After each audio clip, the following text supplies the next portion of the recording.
శ్రీ గురుభ్యో నమ. గురు బ్రహ్మ గురు విష్ణు గురుదేవ మహేశ్వర గురు సాక్షాత్ పరబ్రహ్మ తస్మై శ్రీ గురవే నమ. సదాశివ సమారంభం వ్యాసశంకర మధ్యమాం అస్మదాచార్య పర్యంతం వందే గురు పరంపరాం. అపార కరుణా సిద్ధం జ్ఞానం శాంతరూపం శ్రీ చంద్రశేఖర గురు ప్రణామం. శ్రీ గురుభ్యో నమ. గణాధిపతి నమ. ఈరోజు శ్రీ మైసూరు వాసుదేవాచార్య గారు రాసినటువంటి ఎన్నో మంచి మంచి కీర్తనలు ఉన్నాయి. దాంట్లో బ్రోచేవారెవరో వాట అన్నది వాయిద్దాం అని చెప్పి అనుకుంటున్నాను వాయిల మీద.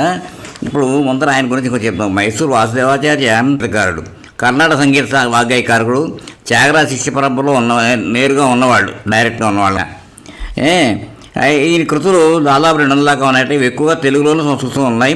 బ్రోచేవారెవరా, దేవాదేవ, శ్రీవాసుదేవ, మామవతు శ్రీ సరస్వతి, భజరే రే మానస, రారా రాజేవరు వచ్చిన రామ, ఇలా కృతులు చాలా ఉన్నాయని. పాపం ఇతనికి భారత ప్రభుత్వం పద్మభూషణ పురస్కారం బహుకరించింది.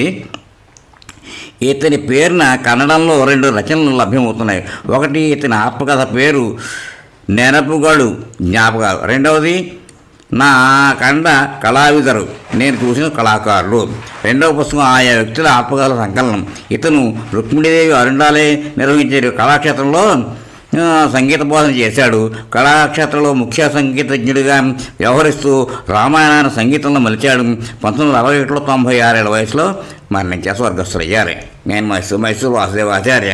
ఆయన భర్త ఏమిటంటే 1865 మే 28 కర్ణాటక, భారతదేశం. డైడ్ 1961 మే 17, వయస్సు 95. కన్నడ సంగీతం, వాగ్గేయకారుడు, గానం. తొలి జీవితం ఏంటంటే అయింది మైసూరు వాసుదేవాచార్య సంప్రదాయం మధ్య బ్రాహ్మణ కుటుంబంలో మైసూరులో జన్మించారు. వీణ పద్మనాభయ్య వద్ద సంగీతం నేర్చుకున్నాడు.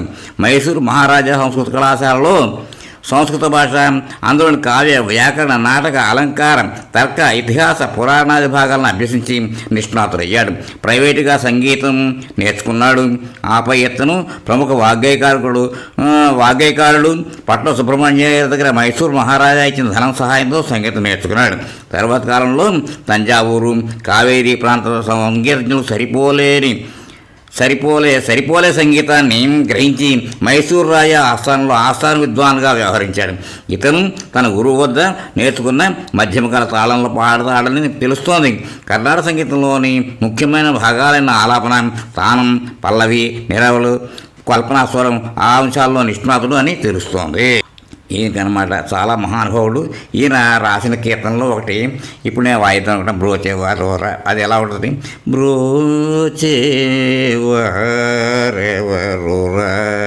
నిన్ను విన రఘువర నన్ను బ్రోచేవారెవర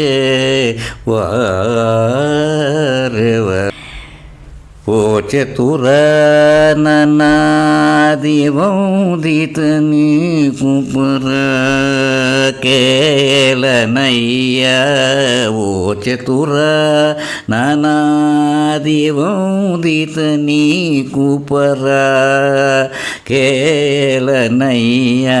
నీ చరితము పొగడనేని నా చింత దీర్చి వరములేచి వేగమే బ్రోచేవారెవరురా.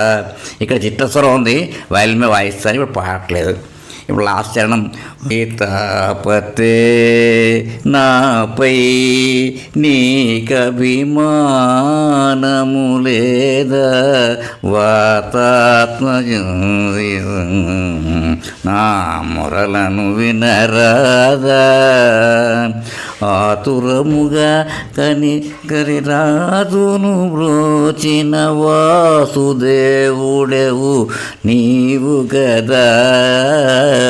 ఆతురముగా కరిరాజును బ్రోచిన వాసుదేవుడే నీవు గదా. నా పాతకమల్ల పోగొట్టి గట్టిగా నా చేయి పట్టి విడువక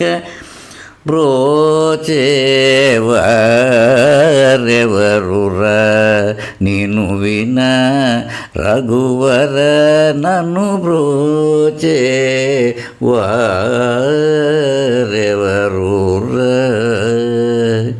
నాకు ఇప్పుడు అనిపిస్తోంది.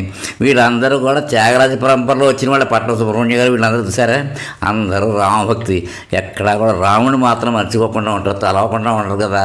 ఏనాటి రాముడు త్రేతాయుగం, ఎప్పుడు రామనామమే ఉండదు. ఆ రామనామమే మనం గట్టెక్కిస్తుంది పరమేశ్వరుడు కూడా చెప్తుంటారు. కాబట్టి అంత మహత్తరమైనటువంటి ఆ నామానికి ఎంతో జోహార్. మనం ఖచ్చితంగా కనీసం రోజుకు ఒకసారి రామనామం చెప్పుకుందాం మనం.